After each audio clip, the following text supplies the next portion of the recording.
শহর থেকে কোলাহলমুক্ত গ্রামীণ একটা রাস্তা দিয়ে বাইকে চড়ার মজাই আলাদা। তো আজকে দুই বন্ধু বেরিয়ে গেছি বাগেরহাট জেলার ফকিরহাট উপজেলা থেকে সিজলবাড়ি উপজেলা যাওয়ার পথে যে সুন্দরতম রাস্তার সাইডে আছে নদী, কালভার্ট, সাথে বিভিন্ন ধরনের প্রাকৃতিক দৃশ্যের সমাহার। কালভার্টটি পার করে আমাদের সামনে দেখা মিলল একটি পার্ক, যেখানে অসংখ্য মানুষ বিশ্রাম করতেছে এবং সময় কাটাচ্ছে। দেখে খুব ভালো লাগলো, কারণ এই দুই উপজেলার ভিতরে এই একটি সুন্দরতম পার্ক, যেটা প্রাকৃতিক সৌন্দর্যে ভরপুর। পার্কটা অনেক লম্বা এবং ভিতরে অনেক প্রশস্ত, এবং সাইডে দেখেন গ্রামীণ জীবনযাত্রা। এবং এখানে এই রুট দিয়ে অটো, সিএনজি, বাইক এগুলা চলাচল করে।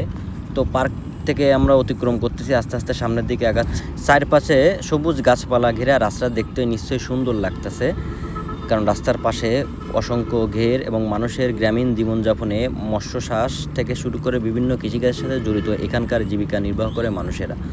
তো আমরা আরেকটা কালভার্ট পের হলাম। এখানে কেমন সুন্দরবনের একটা ব্যাপার স্যাপার আছে, কেওড়া উড়া গাছ সহ দেখেন সুন্দর লাগতেছে। এই রাস্তাটি অনেকটা শান্ত, শহরের ব্যস্ত থেকে অনেকটা দূরে।